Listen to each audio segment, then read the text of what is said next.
En el 2015 había un movimiento bien fuerte en Jamaica que se denominó Reggae Revival, porque eran varios artistas y bandas haciendo reggae como se hacía en los 70, con banda completa.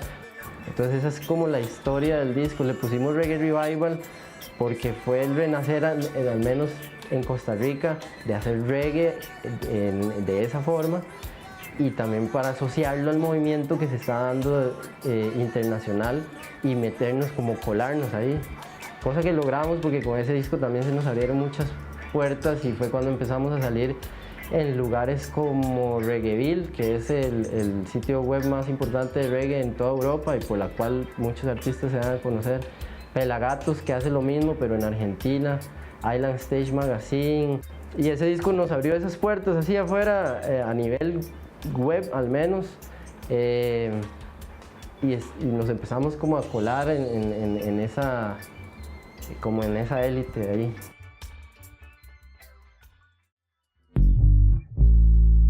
Siempre la banda ha existido personas que llegan a prometernos cielo y tierra y al final no pasa nada. Sin embargo, con él pasó a más porque se mostró como una persona seria en lo que hacía y muy profesional además, porque el primer contacto, por ejemplo, lo tuvimos cuando hicimos un concierto con Alex Marley en Los Ángeles, y este man llegó con él como parte de su equipo grabando un video y parecía estar todo muy bien hecho porque el man llegó, o sea, nos impresionó mucho, por así decirlo, lo material. El equipo que el MAE tenía, nos puso como 3 GoPro a cada músico y tenía drones, tenía mucho equipo muy caro y mucho, y decíamos, y estaba trabajando con Alex Marley. Entonces, en cierto punto nos dejó a nosotros como ese wow, ¿verdad? Como puta, este MAE estaba bretea en serio.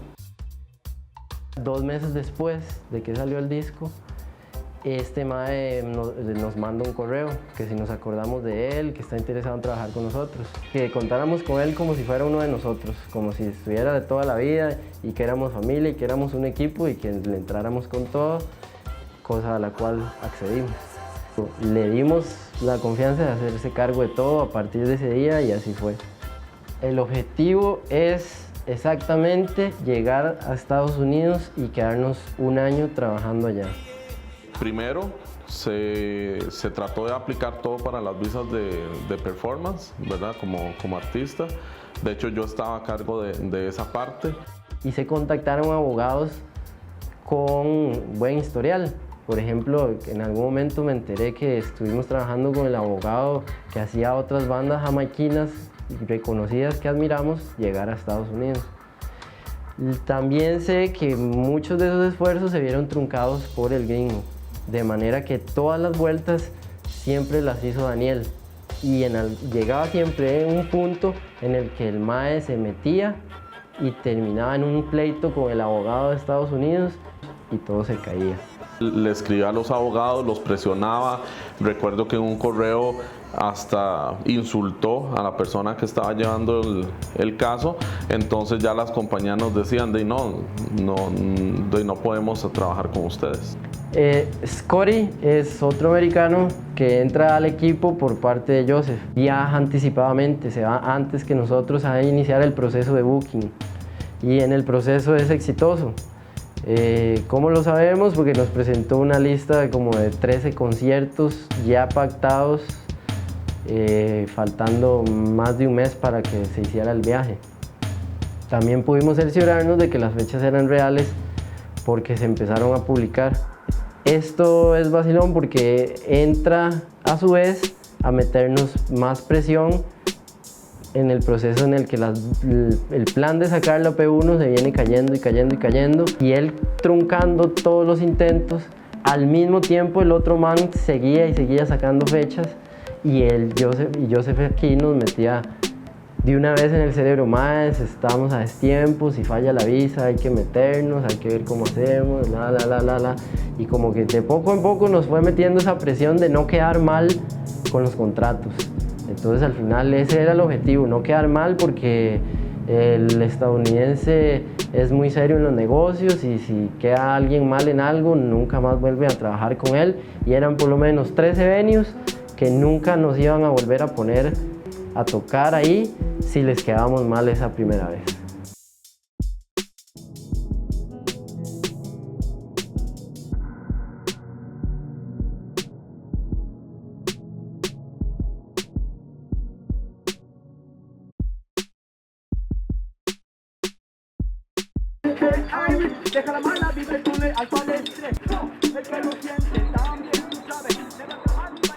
Hasta ese momento todavía se tenía el plan que por aire, que las visas iban a salir. No salen, se hace una reunión, pero ya tenemos conciertos contratados. Todo el mundo se alarma y todo el mundo se espanta, y en ese mismo momento, en esa misma reunión, media banda se quita y dice: no, ma, yo así no voy, no hago nada, no me interesa lo que me digan, no me interesa lo que me prometan, no voy. Y otra media banda se queda porque igual tienen presiones personales que los hacen avanzar sin importar cómo.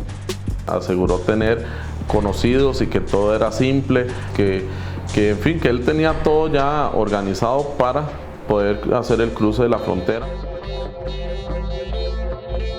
Yo siento que el objetivo siempre ha sido poder llegar a más gente, ya, porque al final de cuentas la música que hacemos es música con un mensaje, con un sentido.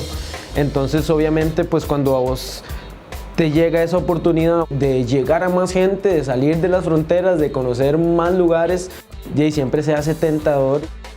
Recuerdo, digamos, de Dani, por ejemplo, diciéndome: madre, tal persona que uno la ve en el noticiero de CNN, ese man entró ilegal, y ahí tal otro, tal actor de Hollywood, madre, ese man entró ilegal y estuvo y todos nos empezamos a meter en la jupa que no es tan loca la idea, que sí es posible.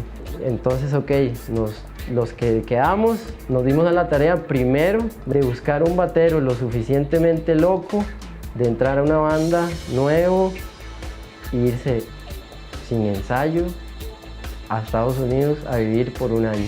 Me contó todos los detalles y yo: ¿qué? ¿Cuándo es que se van? Me dice: madre, entre 15 días. No sé cómo, pero lo encontramos.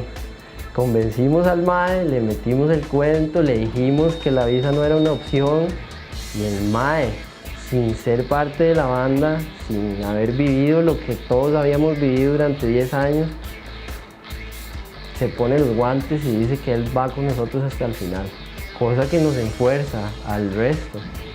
Pasa esa semana, emprendemos el viaje y nos vamos directico a Estados Unidos, cruzando toda Centroamérica y México en 2 carros.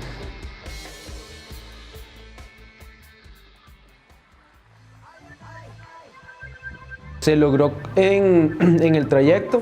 Cada vez que teníamos chance de parar y pues entrar en contacto ya y conversar con gente, también teníamos la chance de, pues, de exponerles un poco el arte y compartirles un poco la música.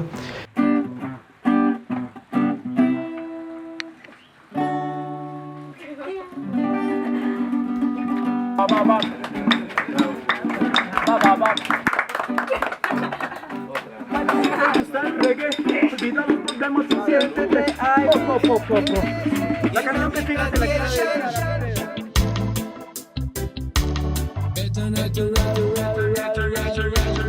O sea, si hubieron momentos en que la vimos fea, que se nos paraba el carro, que a veces no teníamos buena comida, o comíamos cuando el gringo le daba la gana que comiéramos, y la situación de viajar de noche que nos preocupaba también a veces porque hay lugares que son peligrosos.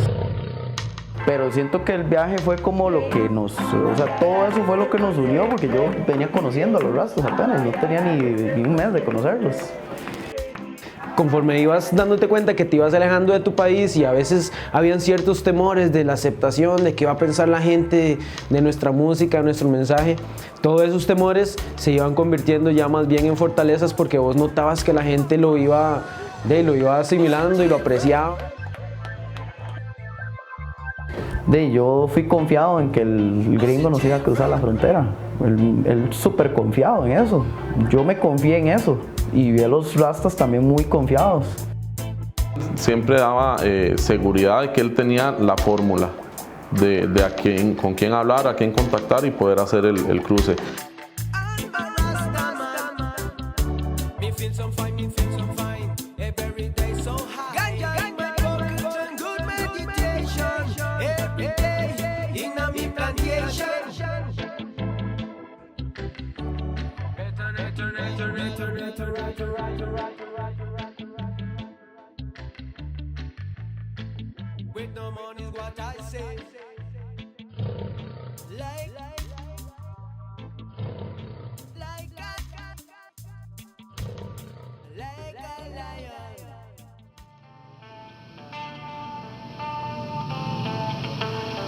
Llegamos a Matamoros y una vez que estamos ahí, man, aparte del calor que hacía, también había un ambiente muy pesado, man. Como te digo, yo nunca había estado frente a la presencia de carros militares que te apuntaban con metralletas así en todo momento.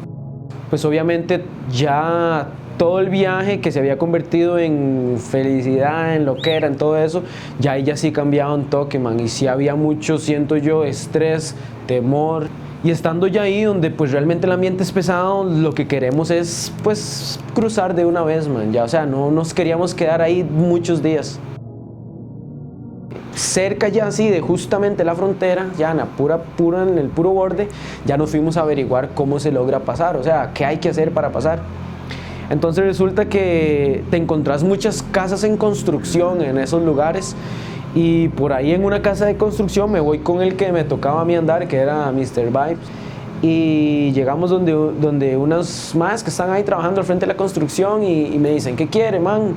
Y les digo, ma, es que así a lo legal estoy buscando cómo pasarme para el otro lado para ver si ustedes no conocen o no saben de alguien que nos pueda ayudar, man. Y tardo yo de decir eso, man, cuando salen de la construcción como unos 10 maes todos tatuados y así unos meros bichos. ¿Qué, mae? Que es cierto, que quiere pasar al otro lado, man, y me tocan así todo y se cercioran que no dan de micrófonos, ni armas, ni nada. El mae nos dijo que si nosotros éramos militares, ¿verdad? Y nosotros, man, pero nosotros tenemos dreadlocks, ¿cómo vamos a ser militares, verdad?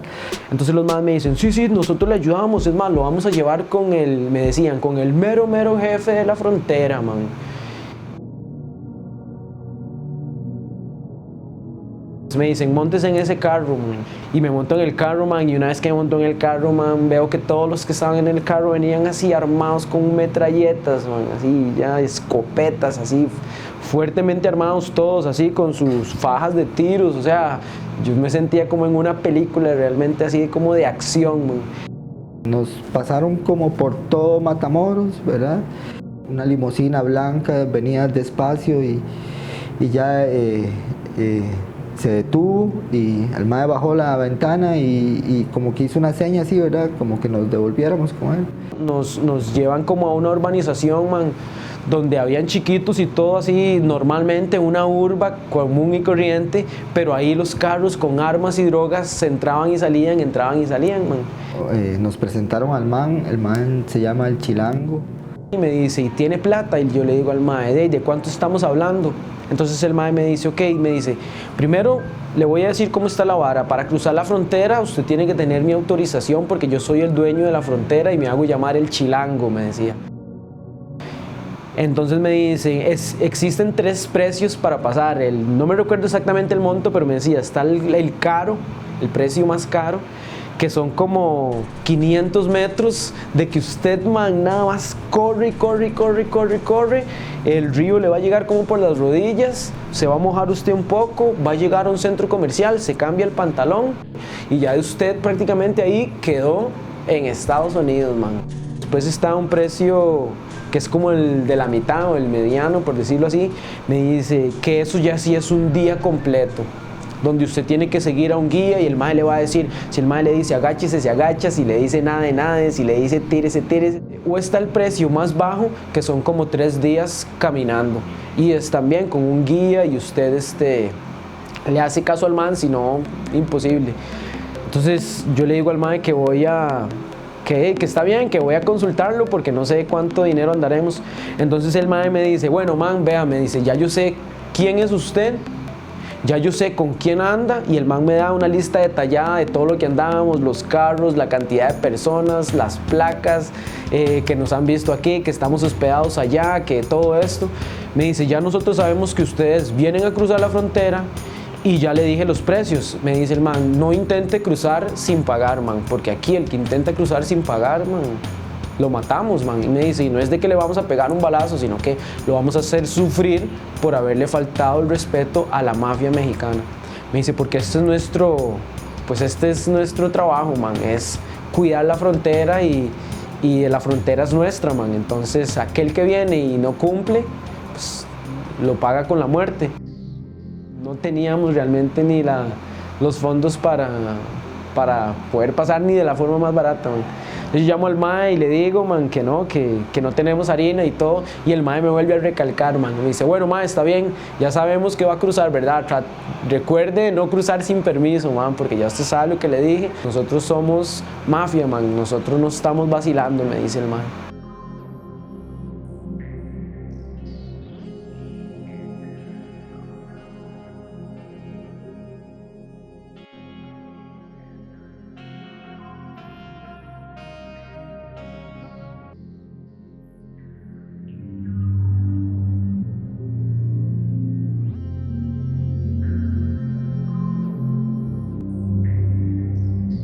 El gringo, Rodolfo y yo vamos a pasar para salvaguardar lo que es todos los equipos que iban en el tráiler.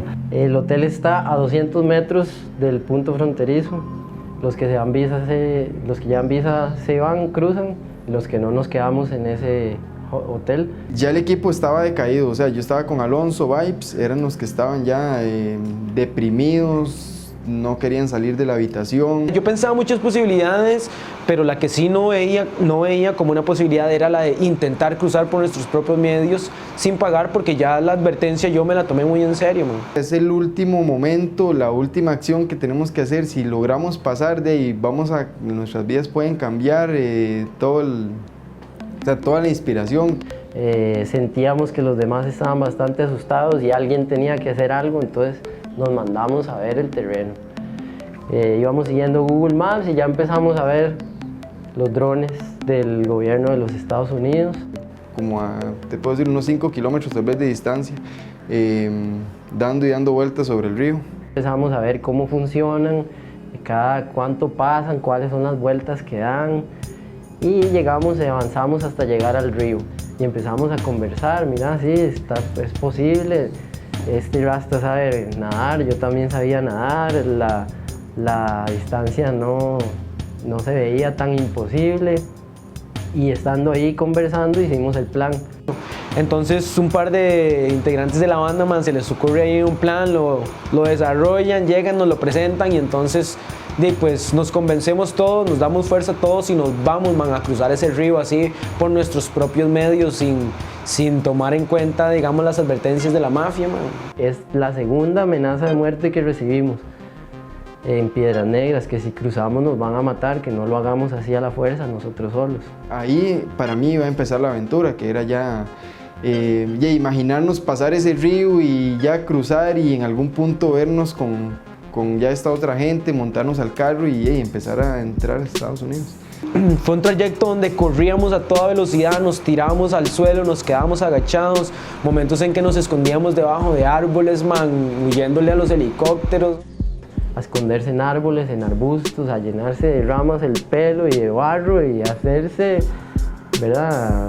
Hacerse invisibles. En un momento a otro, cuando nos damos cuenta, estamos frente al río. Yo me quité los zapatos, me tiré al agua y empecé a cruzar el río. Llegué a la mitad del río y la corriente me llevaba, digamos, si empecé a cruzar aquí, ya llevaba tal vez 100 metros abajo. Entonces di vuelta y volví a salir. Y yo les dije, o sea, la corriente no nos va a dejar cruzar así de fácil. La única forma va a ser cruzar como que todos nos abracemos, nos agarremos de algo que nos haga flotar y dejarnos ir por el agua hasta llegar al otro lado. En ese momento dieron el salto y Frank se asustó y empezó a meter las uñas a las bolsas. Me fui, me hundí de cabeza, me fui del agua y me cubrió totalmente. Es como prácticamente como meterse el río Zarapiquí, que es parecido. Usted llega a una parte, se mete a la orilla y ya está bajo el agua. Y yo no sé nadar y yo me desesperé, yo me volví loco. Y Brian, que como es tan alto el hombre llegó y nada más me agarró de la camisa, me sacó. Y prácticamente Brian me salvó la vida.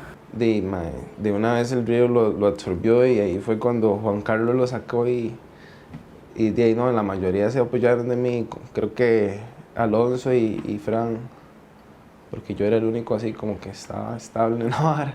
Brian estaba en la orilla y lo recibió, pero ya en ese momento donde Fran hizo yo sentí que, o sea, si yo no lo hubiera agarrado, ese muchacho se nos ahoga legalmente. Entonces ya yo les dije, o sea, yo hasta aquí, ya no voy más adelante, no puedo ir. Puedo cruzar solo, o sea, pero yo solo no voy a ir a hacer nada a Estados Unidos. Bueno, cuando ya vimos que realmente ya desertamos, man, la opción, íbamos de regreso al hotel, ya pues todos mojados, todos cansados, pues a la vez tristes, man, porque no lo logramos, man, por nuestra cuenta.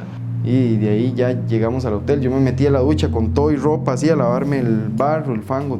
Estábamos estilando, man, todo el piso, todo el lugar estaba estilando, porque aparte de eso también estaba lloviendo mucho. Entonces cuando vemos que se abre así la puerta, man, y vemos para afuera y eran un montón de militares, manos en la pared y nos comienzan a ver que no tengamos nada. Y entonces nos comienzan pues a hablar así súper violentos y súper militares. Y empezar a hostigar y a hostigar y a hostigar. ¿Quiénes son? ¿De dónde vienen? ¿Para dónde van? ¿Acaban de intentar pasar? ¿Por qué?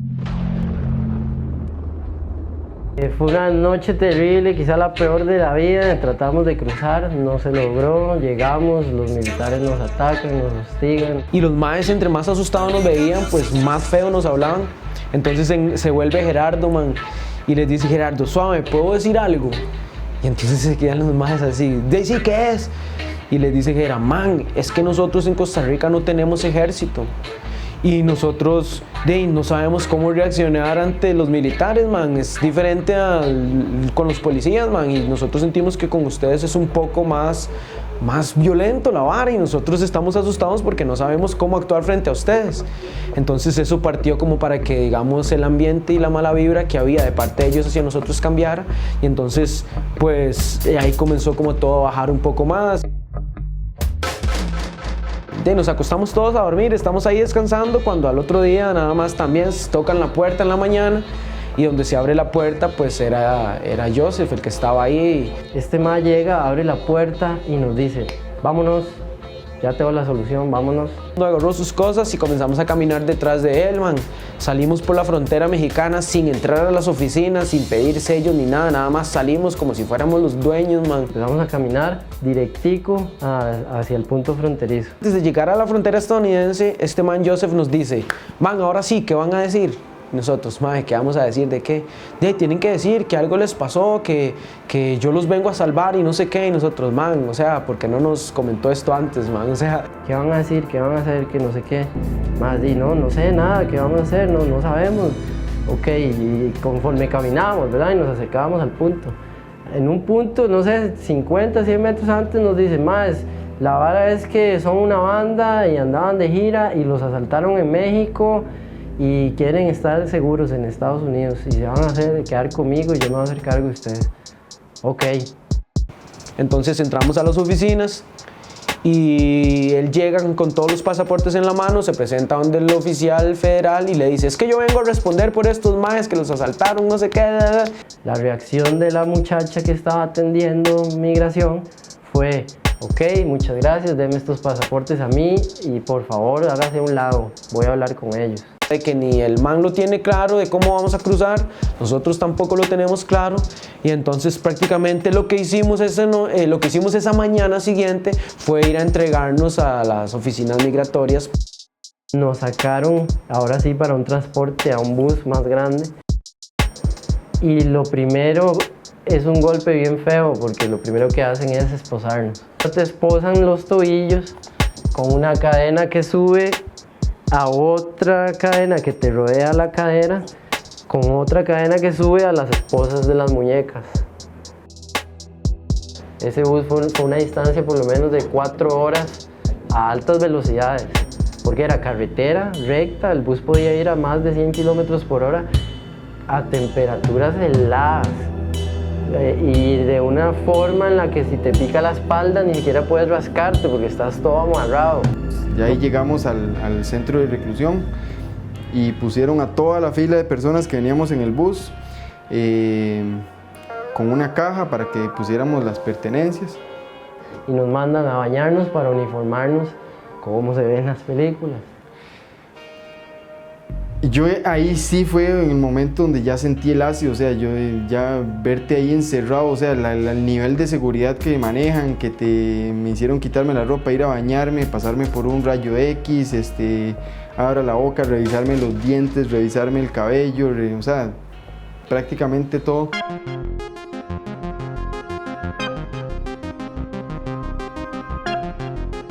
Llamé a mi casa, a mi mamá igual, y escuchar a mi papá llorando por mí, que bueno, y no sé, es una vara que ha pasado demasiadas pocas veces. Llegó Dani, mi hermano, y Chelo y Fofo a visitarnos. Creo que ellos no se esperaban vernos así como nos vieron. Creo que pensaron llegar y abrazarnos y hablar normal en alguna sala de visita o algo así, pero le llaman, o sea, es una prisión. Imagínense cualquier prisión estadounidense. Sabían que no iba a ser cosa de 3 o 4 días, como me lo había hecho creer a mí Joven. Entonces me dicen, no Daniel, eso aquí todo el mundo nos dice que el proceso, sea para asilo o lo que sea, aquí puede tardar 4 o 6 meses o inclusive más. Entonces, de hecho, yo ya dije que quiero ir de vuelta a Costa Rica.